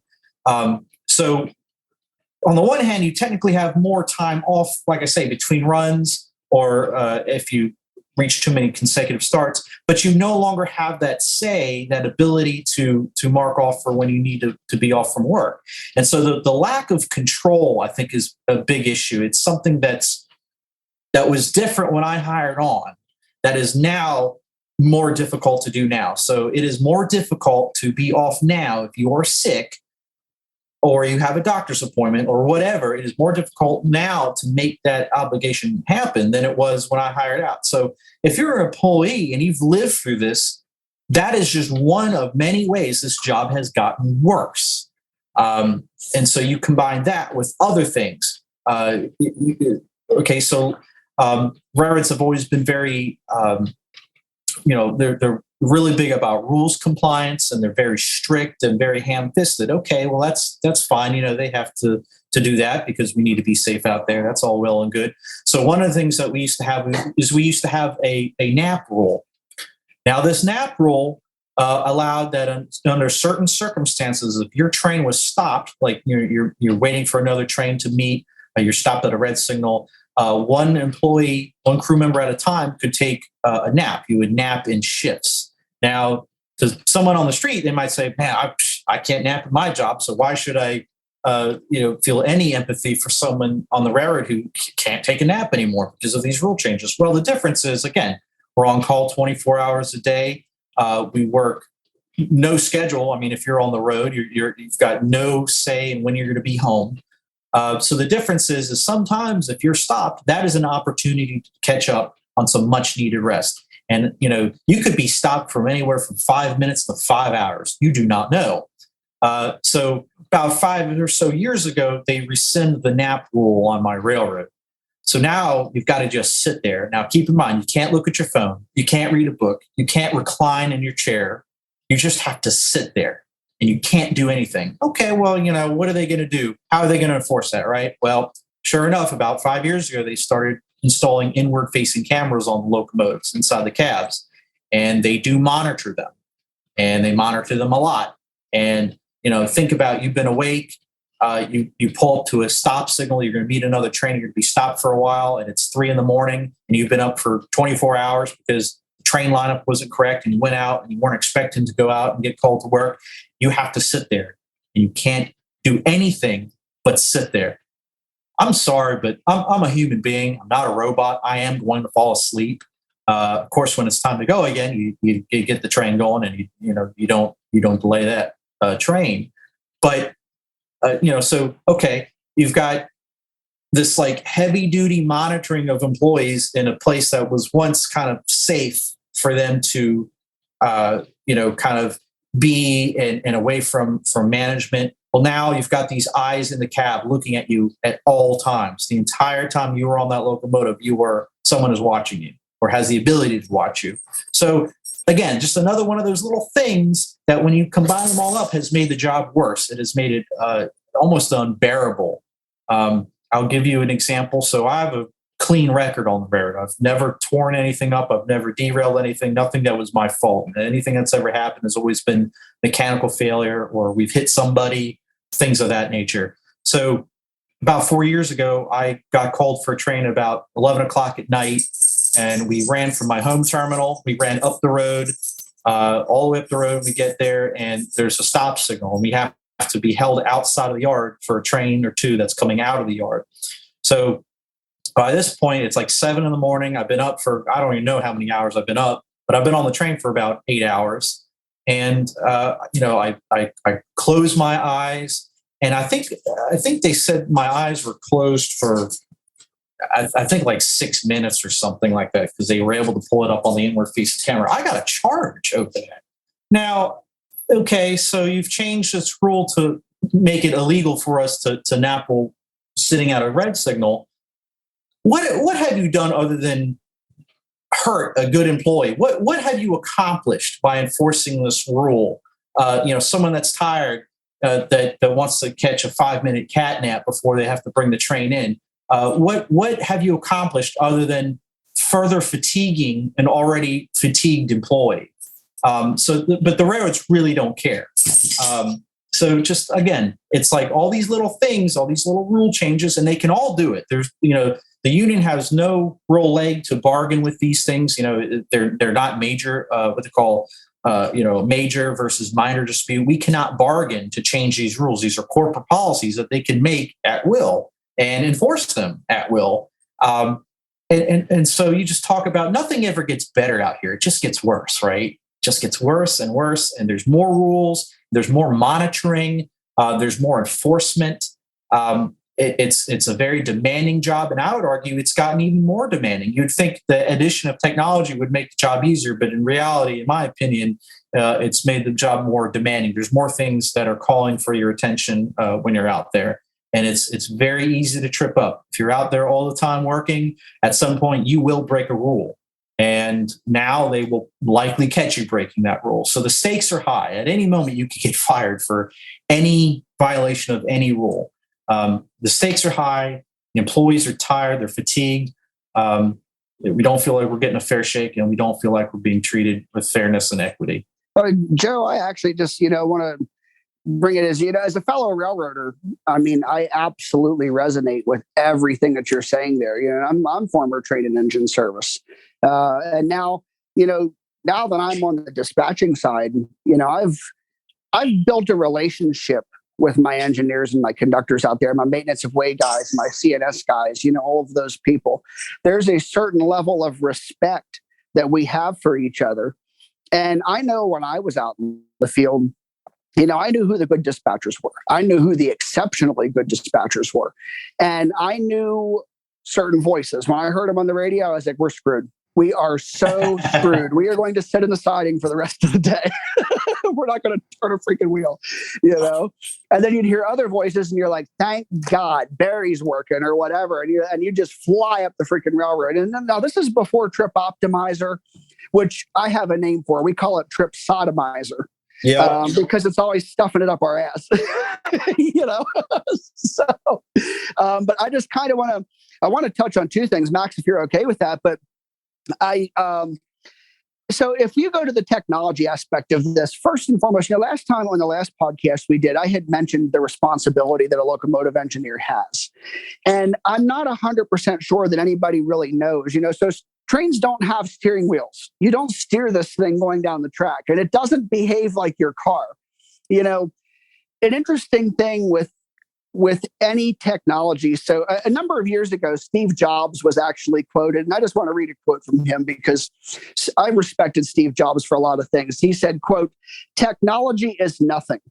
What's important is that you have faith in people, that they're basically good and smart, and if you give them tools, they'll do wonderful things with them." End quote. So, Max, imagine if I gave you a Phillips screwdriver and told you to unscrew 1,000 flathead screws. How are you going to do that? That's not possible. So when that quote from Steve Jobs, if you want to talk about tools, number one, we need the right tool for the job. Not every tool is the right tool, and not every tool improves everything. So we need to establish that first. But are you going to be successful with that task? And the answer is a resounding no. You're not going to be successful with a Phillips screwdriver for a flathead screw. It's not going to happen. Mm-hmm. Okay. But since you can't accomplish the task, I'm going to come and I'm going to lambaste you and charge you, write you up, fire you, suspend you for 30 days or a year and a half, whatever, and make your life miserable and use fear and intimidation to do that. So, Joe, from a locomotive engineer's perspective, this is something I think people really need to hear. Like I mentioned, going from Atlanta to Jacksonville and having to know this railroad forward and backward, inside out, upside down. When you climb up in that engine and you sit behind the throttle, it's not like driving a car. I mean, you got to know where every signal is. You got to know where every hill is, every curve, every speed change. And then they hand you a 32-page bulletin that has 64 more speed changes in it that differ from the 350 you already have to know for the territory you're going to run. And you're expected to do that while you're fatigued and tired after having worked 7 days straight without a break. Like, what does that mean for the average American? Like, I know what it means, but maybe you could explain it better. Well, it's funny, and I'll mention this to you just because Trip Optimizer. So last night when I was coming back home, we had to stop and assist the train going in the opposite direction. Trip Optimizer got 2 knuckles, a draw head, and when the draw head fell out, it kicked up underneath the cars and ripped out the control valves and air reservoirs on like 5 boxcars in a row. Wait, real quick, what is a draw head? So a draw head is like, if you think of it's the coupling device between the cars. It's basically the draw head is the big cast piece that contains it's the coupling device. So it's like the knuckle. The draw head is everything back to like the I don't know what you call it, the draft gear of the car. So these points in the train are susceptible to breakage. It's almost like a safety valve. So if there's too much stress between the cars, too much weight, too much slack, you'll break the knuckle first before you rip the boxcar in 2 pieces. Or if you're good, you'll rip the draw head completely out of the end of the car. Usually something like that is due to a manufacturing defect. You can't really rip a draw head out of a car unless you're actively trying to destroy the train. But Trip Optimizer, in my opinion, couldn't run a train around a Christmas tree. Amen. so I can tell you, with Trip Optimizer running, you get slack run-ins, you get run-outs. It's trying to save fuel. It's not trying to run the train expediently. It's trying to save fuel. So many times you're at the mercy of it. Just, you're getting beat up all night with slack run-ins and slack run-outs. And it's like, well, I could run this train. You wouldn't feel a thing. I used to pride myself on putting my conductor to sleep from running a smooth train. But like I said, Trip Optimizer, that's another thing they're really hot for, but yet it's doing things like breaking a train in 4 different pieces. That wouldn't have happened if you had a competent engineer actually running the locomotive as opposed to the computer program. And Joe, I think you can probably attest to this. I know when I was out there, you have a connection with your machine. If you're really good at it, and this is something a lot of the old engineers told me. They said, kid, you'll feel it in the seat of your pants. You'll feel it right in your ass. Sit in the seat And it's completely different when you're on this side of the locomotive. And I'm talking about the engineer's seat. You're going to feel what the train's doing. And so the train has a mind of its own, Max. Like, you get these big freight trains, they get a spot where they're happy. They get a speed that they like to run. And if you comply with them, like, once you figure that out, you get the feel for it. You get the feel for the bumps and the tugs and everything else. And you're like, okay, I know how this thing's going to respond. You can open the window, you can listen to the exhaust, and you can hear how hard the engine's working. You can feel the wheels if they're slipping or anything like that. And you learn to be one with your machine. So this is that technology reference. You've got this massive 4,400 horsepower alternating current traction locomotive that can put down so much force it can literally slide the rail across the ties or rip a boxcar completely in half like it was a hot knife through butter. But the human being feels that machine. You know what it's doing. You know what to anticipate from it. You know when you need to advance the throttle to get power 8 or 9 seconds from now, or how hard the dynamic brake is going to work. So they're trying to take all that away, with Trip Optimizer. And what happens when you disengage the human being from the situation? They talk about situational awareness all the time. Talk about, robotic trucks and this idea that, look, it's never going to freaking happen. Okay. Can a Tesla drive itself in an ice storm? The answer is no. Can it stop from hitting pedestrians in a crosswalk? Apparently no, because it did. Apparently not, yeah. Yeah, right? Can it avoid hitting a tractor trailer? No, because it can't see the color white.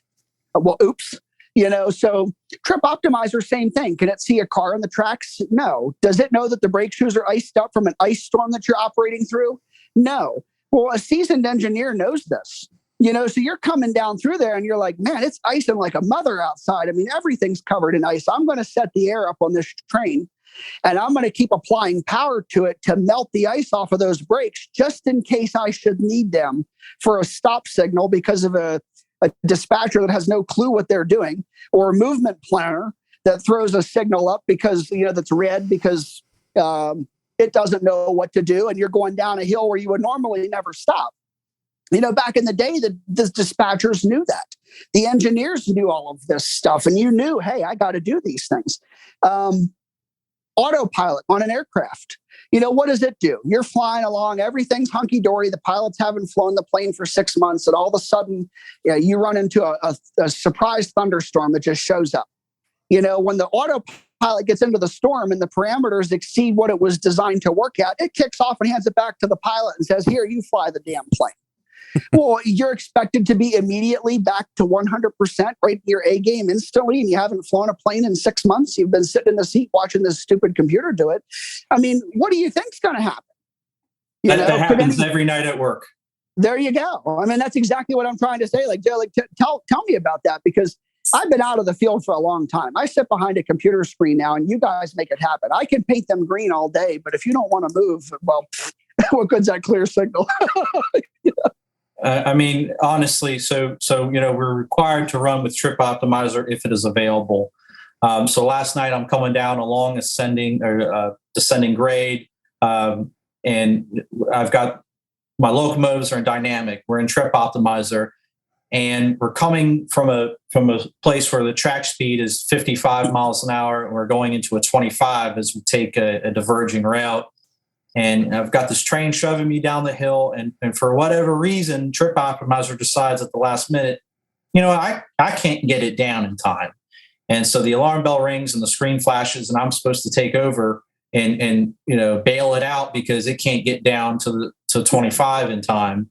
Now I've been watching it, but if you're going to be out on the railroad all night, so what? You've got to watch this computer screen run the locomotive for 12 hours straight and know exactly what it's doing at all times. It's just not humanly possible. Whereas if you were running the train, your skin would be in the game. You would know exactly what you've been doing. You'd be feeling it through the seat.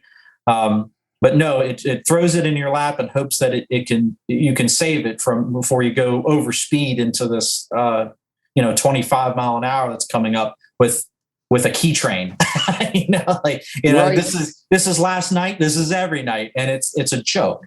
And then PTC starts screaming at you, and then if you can't get it down, the company fires you. That's exactly right. So PTC, this positive train control device that's on all the locomotives now.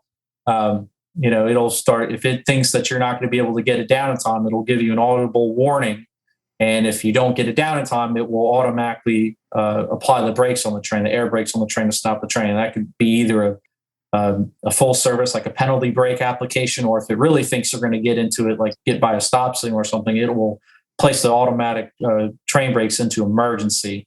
It's also very good with losing communication with the mothership and throwing your train in emergency anyways. And Jay, I don't know if you've heard or know about it, but that wreck on NS in Georgia yesterday was apparently caused by what they said was PTC.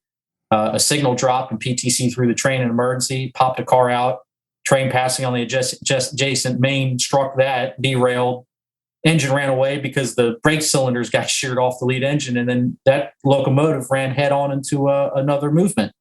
I did hear about that. And, interestingly enough, Max, this kind of goes back to the chlorine thing that I talked about. A few weeks ago, remember I had mentioned in the last podcast, we talked about mechanical failure. Mm-hmm. A few weeks ago, we had a wheel disintegrate on a car going through a switch. And what happened when that took place, it broke the switch, caused it to throw the opposite direction. And then the next car behind it started to proceed down the diverging route while the train in front of it is still going on the track it was originally on. So both of these cars then derail, and these cars are being dragged for over 2 miles because the engineer can't feel it. And you say, well, why not? And it's like, listen, these machines are so powerful. The amount of torque that they can put down. So a locomotive is a big power plant on wheels. Okay. The axles, the wheels of the locomotive are turned by giant electric motors. Okay. And electric motors, one thing they're famous for is a shit ton of torque.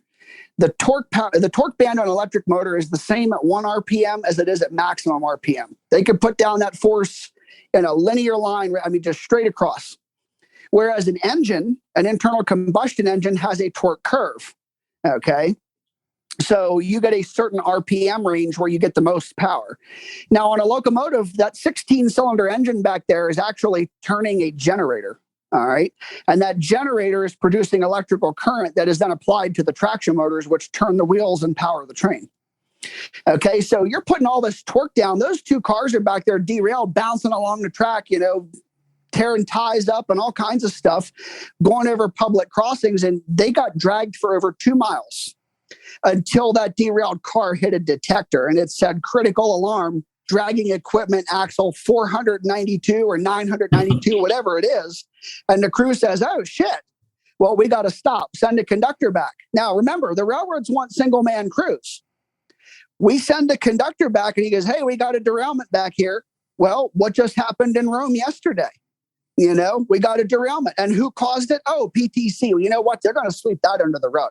They are not going to say a freaking word about that. It will not have been PTC. Even the feds won't say that. They're going to sweep that one right under the rug. Yeah, federally mandated PTC.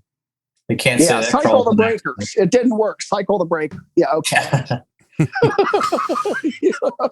So one of the in the myriad of issues that are plaguing us right now is railroads. They want to get rid of the road conductor, right? They want to go to single man operations over the road on your freight trains. Now, I was employed as a conductor at the time, and I was on a freight train where we derailed. We had an axle broke. About 77 cars deep on a train that was 178 cars long. And, we were going down the road, and unbeknownst to us, there's a general pileup happening behind us. So when the cars separate and the airline between the cars is broken, the train automatically goes into emergency. Due to the circumstances at the time, I could tell that we were on the ground back there. So, you remember your training. I grabbed the work order for the train. Now, the work order is my hard copy paperwork that has everything from, what each car contains, the placement in the train of each car, weight, length, all that kind of pertinent information. I take that document, which is, it's, I don't know, it's probably close to 60 or 70 pages, and I start walking back there at a quick pace to find out what's going on. Why is the train an emergency? And as I'm walking back there, sure enough, I start to hear the sirens. And when I hear the sirens, I go, okay, I know something's really bad is behind here. So sure enough, I walk around the corner and we have a 16 car mountain of freight cars in every which direction in a big pile. So as I'm getting down to street level, there's the first responders, right? There's the fire department and the police. And here I am with the train documentation, and I'm able to meet them and immediately start going over with them where we think there might be cars containing hazardous materials. And they start kind of laying out the site and planning how they're going to secure everything. And sure enough, we did have hazmat release. I think we had three different hazardous material releases, plus a propane switch heater got taken out as well in that accident. But if you've got one man up there alone, and let's just assume it's going to be the engineer, how do you facilitate, meeting with the first responders in an accident like that? Now, nobody was hurt in our accident. We did shut things down for almost a week. It made the newspapers. I'll put it to you like that. But you need the locomotive engineer at the head end to potentially secure the movement and use the radio to relay information between the conductor on the ground who's back there looking at this derailment or this issue to relay that information to the train dispatcher, because a lot of times that portable radio that the conductor carries will not, the dispatcher can't hear you and vice versa. So that plus, I am at this point, I'm the liaison between the train, the derailment, and the first responders. They need to know what is where in the train, that sort of thing. How do you do that with one person who, in our case, the derailment happened 77 cars away. So, 77 cars, that's like almost a mile. It's probably about, if I had to guess, probably about 5,000 feet behind the head end of the train. But because there's two people on that crew, because there were two people on that crew, we were able to get the situation taken care of fairly quickly. And the first responders and the fire department, they were able to say, okay, this is where we need to focus our efforts to make sure we don't have this issue with these chemicals releasing. And they were able to, do whatever they do and neutralize the spill. And, that's just one of countless ways that having a two-person crew on a freight train is invaluable, and it contributes to safety. The carriers argue that with PTC active, that there's no longer a need for the second person on the crew. This is more or less because they've had to invest so much of their capital in installing this PTC system that they're trying to recoup their costs. In other words, they've spent billions of their own dollars implementing this federally mandated program, this technology, and now they want something for it. They were able to kick the can on the implementation date of positive train control. I believe it was also part of that 2009 Railway Safety Act. But I don't think it was fully active where we work until 2018. In some places it was earlier, some places later. But now railroads have made this huge capital investment, and they say, aha, well, we've got this other person up there we don't need, because PTC will keep an eye out for stop signals, slow orders, work authorities, what have you. And I can give several examples where PTC will not prevent an accident. And like we just discussed, it actually seems, at least as of now, it actually seems to have contributed to a rather serious accident down in Georgia. So the railroads will maintain that this technology renders the second person in the cab of the locomotive as redundant. The conductor, the person that on the road is not actively running the train. But I tell you what, two sets of eyes are better than one, especially when there's fog. You're mousing through a yard lead for switches at 3 a.m. to try to route your train into a yard. If there's a condition that exists where you're not sure how to apply the rule, a lot of times there'll be a discussion between the engineer and conductor. Well, what do you think? How do we proceed? and you'll often consult the rule book. But it's a process. It's teamwork, and you need that second person to kind of bounce ideas off of. And I can't tell you how many times I've been running the train and I'm staring at PTC trying to make sure that thing's not beeping at me. I've got trip optimizer. I've got all the screens on the locomotive, and I'm so busy looking at that stuff, I don't see the trespasser ahead of us. And there's the conductor to blow the horn. There's a horn button on their side of the cab, and at the last minute they're able to warn the trespasser that there's a train bearing down at them at 60 miles an hour, and they're able to jump out of the way in time. And that sort of thing happens daily. And yet the railroads will maintain that, we don't need that second person in the cab. They're costing us too much money. So really, none of this is about safety. This is all about enhancing their bottom line and satisfying their large stockholders and creating a return on investment for them. It's got nothing to do with the safety of the employees or the communities that we run these trains through. That's right. But what does that mean? Like when we think about like Sully Sullenberger, for example, when he landed that plane on the Hudson, so they take off and they get 3,000 feet off the ground, and all of a sudden the Canadian Goose takes out one engine, and then within seconds another Canadian Goose takes out the other engine. Oops. Okay, we've got an aircraft relatively low to the ground.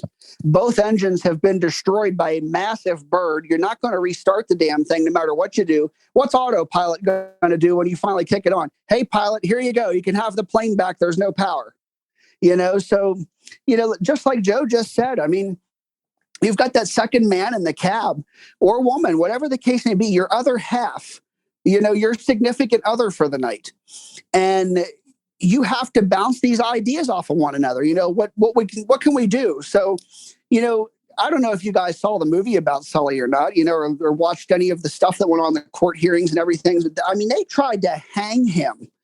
And I have to tell you, I admire the hell out of that man for having been able to keep his cool like he did while he was being attacked by those lawyers and company officials, because I would have probably lost my mind.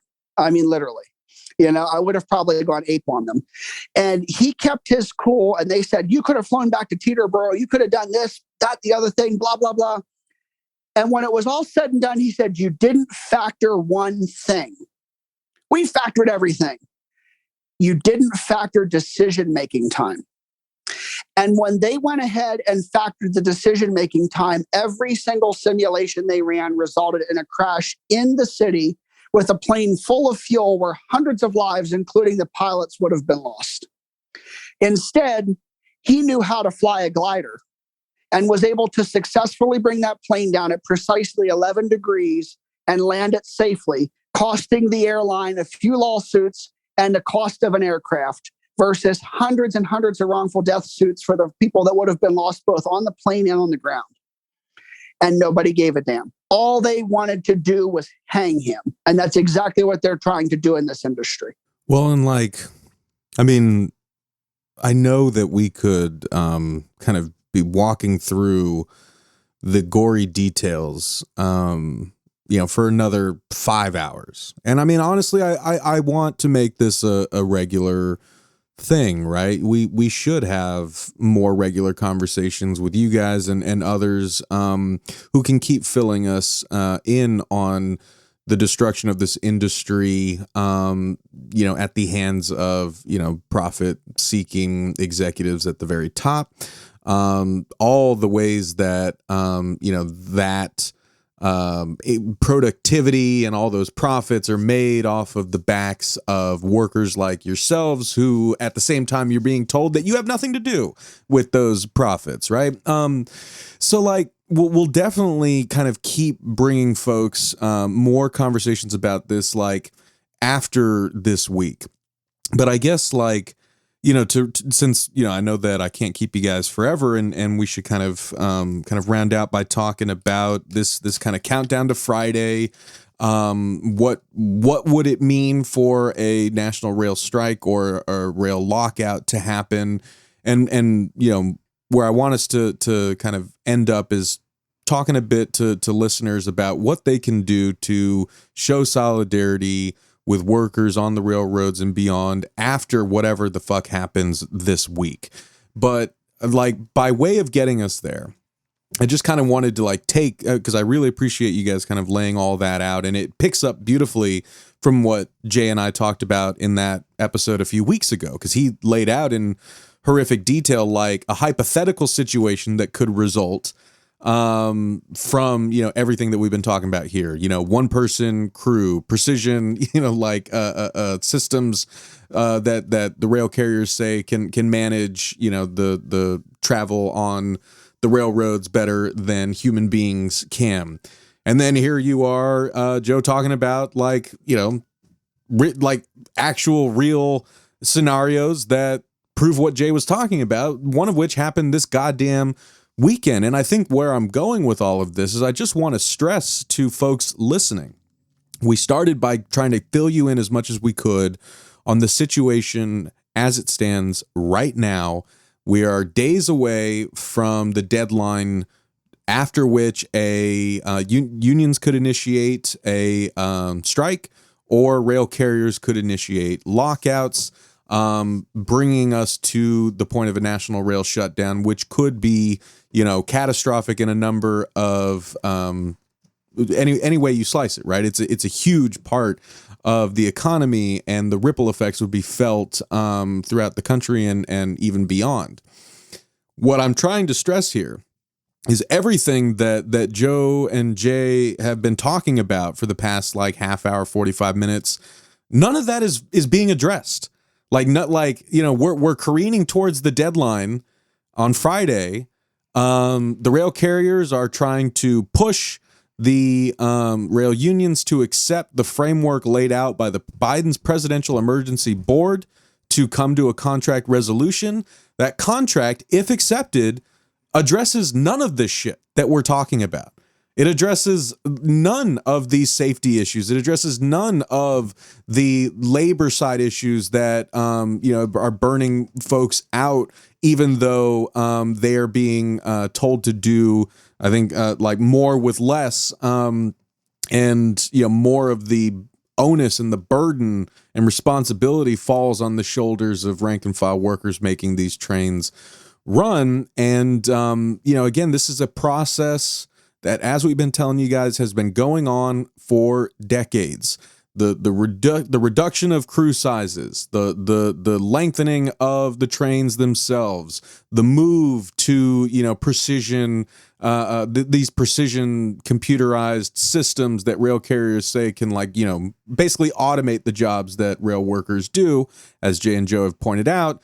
You know, that doesn't really match up to the reality that workers like themselves see on a day-to-day basis. But of course, the rail carriers can pitch that, and people who don't know shit about the railroads will just buy it, right? So this whole mess that we're in right now didn't happen overnight.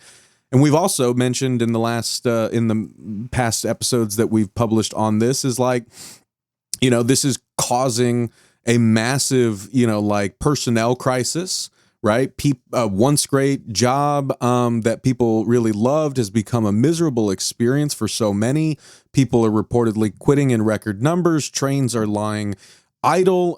We just mentioned the you know, accident that happened this weekend. So there's a huge public safety and worker safety element here. And now the railroads are complaining that, like, they don't have enough people, even though since 2015, the major class 1 rail carriers have collectively eliminated over 30% of their goddamn workforce. So this is a self-induced crisis at the hands of the rail carriers.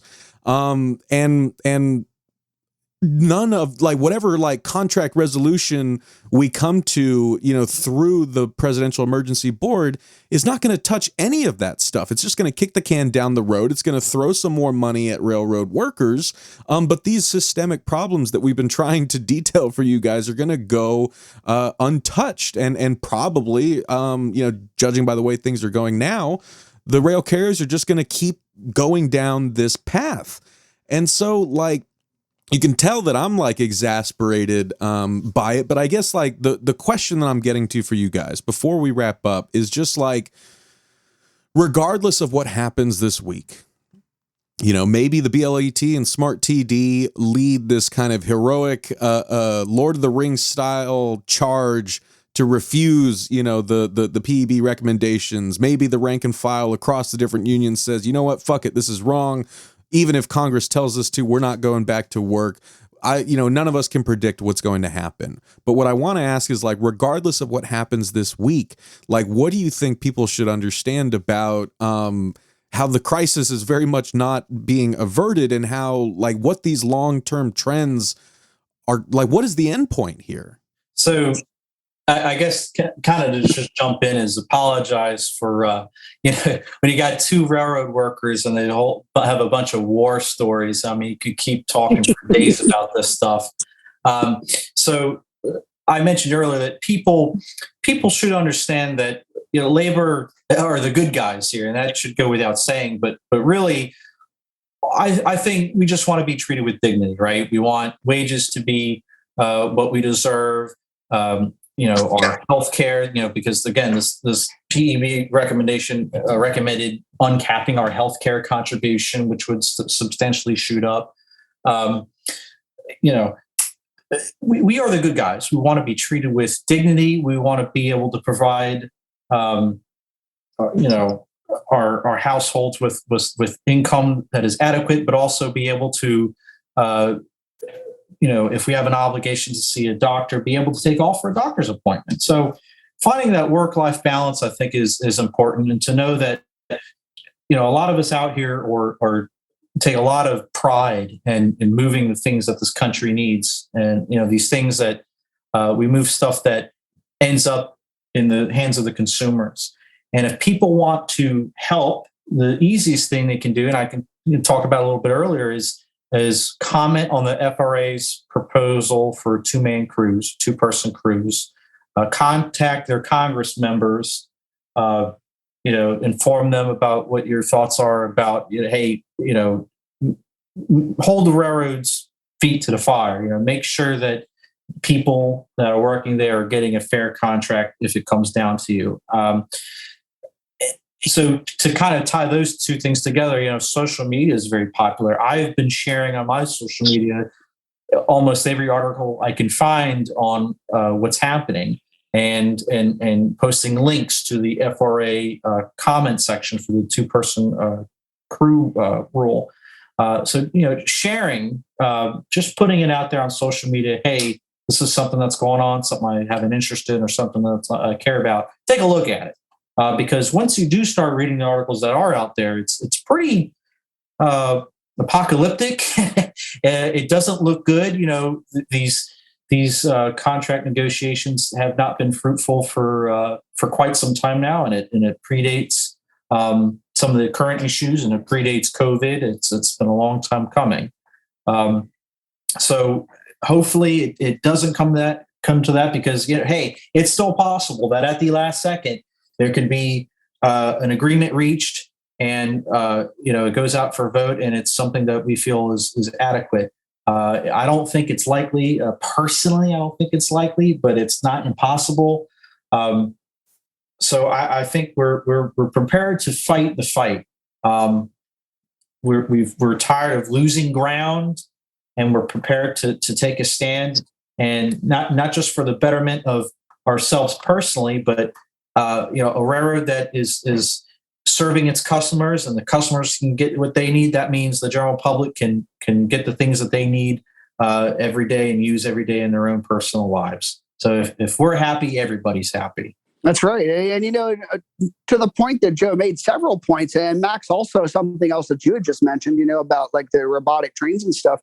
This is something that's so much bigger than what anybody's realizing. As technology continues to advance, are self-driving cars going to become a thing? Sure they are. But you're still going to have to watch it, because just like Joe said, even with Trip Optimizer, oh, hey, engineer, I can't slow the train down to the 25 mile an hour switch speed and the siding speed. So here you go. You can have the train back, and you're just supposed to go ahead and swoop right in and then just be 100% in tune with what's going on, even though the computer has set you up for failure. And what has society done? And we're all guilty of this. Self-checkouts at the store. We use them. I use it, and I shouldn't. but I didn't even think about it when it came out. I'm just like, oh, I'll just go scan these couple of items quick because I want to get out of here. I don't want to stand in a line. Well, what did that do? That got rid of more middle class jobs, and what happens, like other workers that we need to talk about, where the wages are. I mean, how unfairly are the rest of Americans being treated? This isn't just the rail industry. This is happening at the Starbucks that want to organize, at the Amazons that want to organize. These corporate executives, these corporate elitists are literally trying to destroy and dismantle the economy of these United States. And let's think about it. What is an economy? So an economy is based on buying and selling of goods, right? Before money was a thing, it was a bartering-based economy. Okay, Max, you give me 2 chickens and a loaf of bread, and I'm a doctor. So in response, I'm going to come check the family out and help the wife give birth to the child, right? And this is how it was done in an early form, way back before, monetary things came around, credit came around, and the Fed and all this. So if you dismantle that by dismantling your middle class and dismantling all the good paying jobs, is there going to be a need for the car dealership when the car can't be purchased because nobody can afford to buy anything anymore because the railroads won't share their wealth or Amazon won't share theirs or whatever? I mean, economies are economies of scale. So the only reason anybody can sell anything is because there's a willing buyer to purchase said thing. And economies, so let's think about capitalism and globalism. Okay, globalism has really gotten out of control lately. And the human body is a great example of checks and balances. Okay, so DNA is designed to keep your body in check. It makes sure that cells divide when they're supposed to. It makes sure things function the way they're supposed to. Reproductive systems function the way they should. The way a baby goes from conception to birth and the way the body develops in the womb, that's all regulated by a very specific set of checks and balances. And what is it when it gets out? What do we call it? We call it cancer. That's when those checks and balances get broken, where they don't work correctly. And most of the time it ends up being fatal. And that's what we're seeing in our economy today with this attempt to make trains robotic, with this attempt to eliminate the conductor, to remove the dispatcher, get rid of the pilot, get rid of everybody who does anything. We're watching capitalism go from a system where checks and balances are in place, where it was a great thing and developed one of the best economies in the world, into a cancerous, malignant state where it is literally going to dismantle our entire country. And nobody is going to have any good jobs or be able to have any kind of a standard of living while the top 1% continues to bask in the ambience of their luxuries. How unfair is that? I mean, and you know what? Life's not fair, but there's a certain moral and ethical value that comes to this stuff where we have to say wrong is wrong and right is right. And as a nation, we're not doing that because we're afraid we're going to offend somebody. The railroads have been eating themselves for some time now.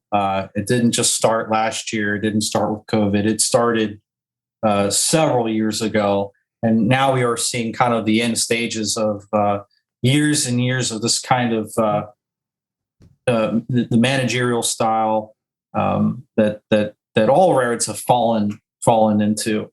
This is the end result. This is this is like the entryway into the next phase, and we can either say we accept this, or we can say no, this isn't right, and we should do the right thing. And it's not just about wages. It's not just about our quality of life. Even it's about the economy. It's about people getting the things they need and use in daily life.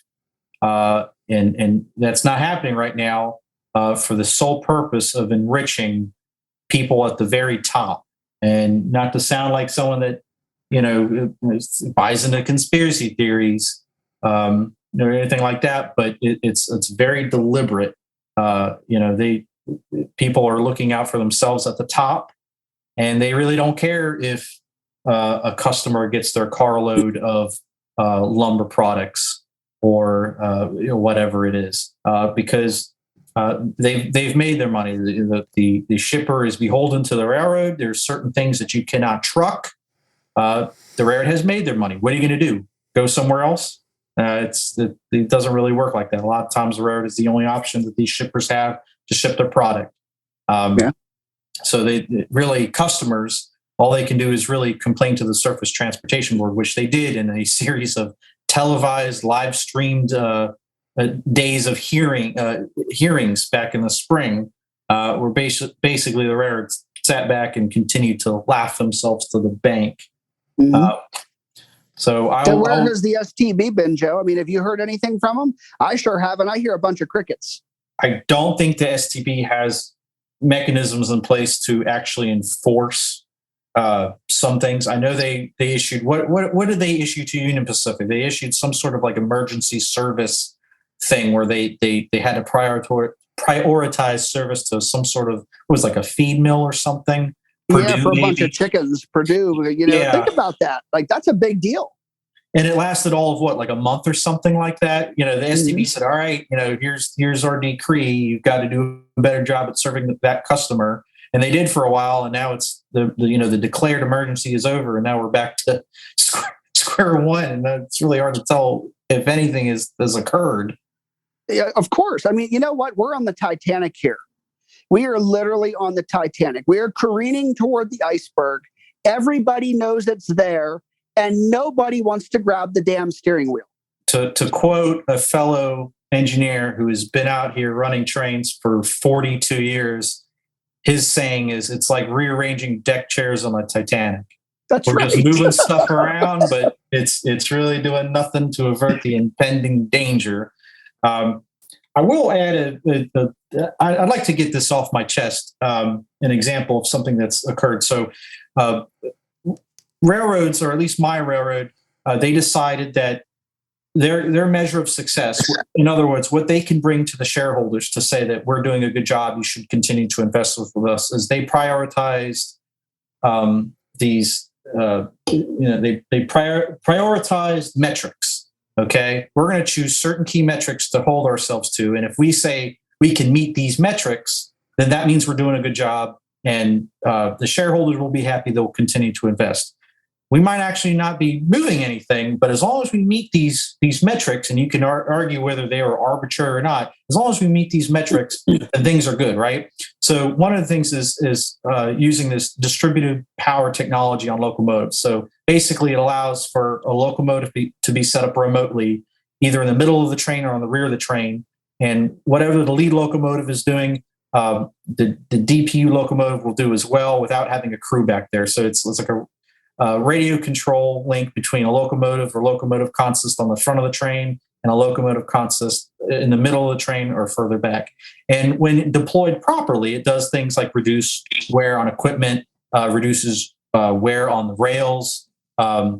It can be a technology that's very useful. But of course, our metric is 100% DPU compliance on trip originations, right? So that means we were putting DPU trains, or building trains as DPU trains. In other words, trains that have locomotive in the front, a locomotive in the middle, that ran afoul of the placement standards for that DPU. So you can't just put a DPU anywhere. It has to be between a certain length between the front and the head end.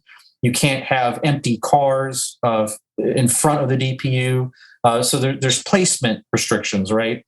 But we're assembling trains in yards that meet the compliance rate for DPUing a train, but we can't actually use the DPU. But we can say that, hey, we DPU'd 100% of our trains originating today, so therefore we're good. Even though that engine back there is not actually doing anything, the fact that we originated the train in its DPU means we've done a good job.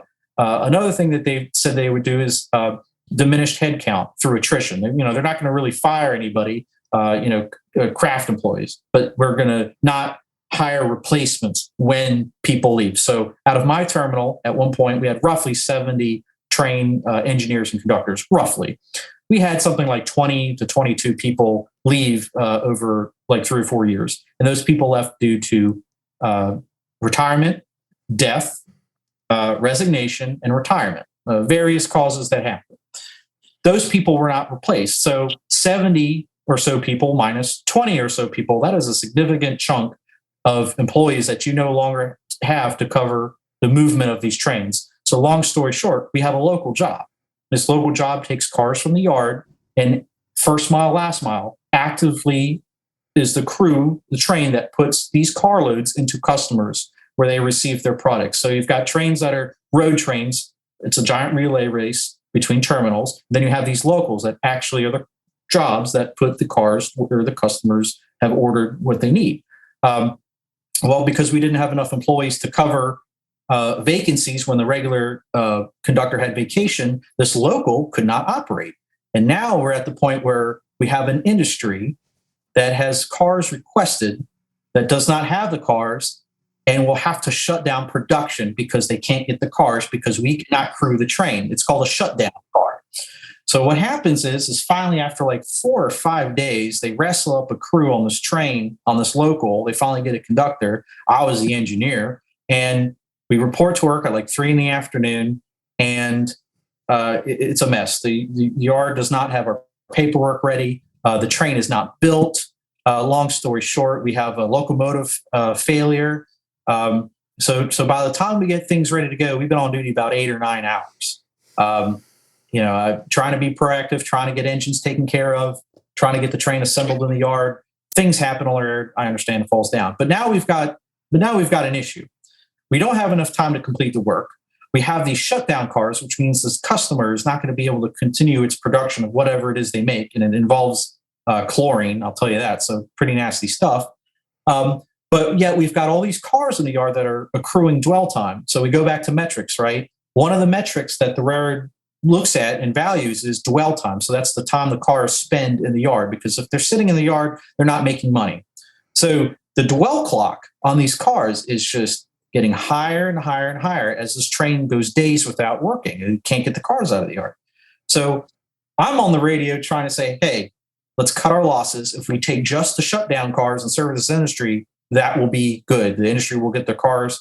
The cars that are leaving the yard, the dwell time will continue to go up. But the least we could do is deliver the cars to this industry that desperately, desperately needs them. So what happens? The decision is made. No, it's more important to depart the cars out of the yard to reset the dwell clock. So we leave the yard. We go about 20 miles, and the dispatcher comes on and says, "All right, guys, I can't. You're going to die out there. I got too many trains to run. What I need you to do is run around your cars and take them back to the yard." And that's what we did. We went 20 miles up the road, ran the locomotives around the cars, and dragged them back in. We didn't serve the customer, and the customer had to shut down production. But hey, we reset that dwell clock. Yep, that's exactly right. I was very upset. I was enraged because that is not what we do. That is not the purpose of a railroad. And you can sit back and joke, that's a big cluster and it's all very funny. I don't think it's funny because that customer is a local customer. They're not a big conglomerate. They're a local family-owned business. They get like a couple carloads a month, so not very busy, but they need that car to continue production. And we couldn't give them a service. Now, they still got charged for that, and we couldn't give them that car that they waited. I think after we took that train back to the yard, I think it was still another 3 or 4 days before they got service. I think that is disgusting. I think it is appalling. All the while we are, making everyone at the railroad happy because we've reset the dwell clock, and they're laughing all the way to the bank while this customer has to shut down production because we can't get the cars to them because we chose not to get those cars to them. And this is part of the reason inflation is so high, right there. You can't get the raw material, so the supply and demand. I mean, look at this disaster we have in this country. And what did Joe just say? I mean, Max, you're hearing this. You're seeing this with the things that you're doing. I mean, look at the disaster that we have. What the hell is it? What is it going to take for somebody to wake up? Well, where's Congress? No Congress, no STB, no FRA, nobody. I mean, they're complicit in this. Where are they? That's what I want to know. So going back to I think your first question is, yes, we're upset. Slightly.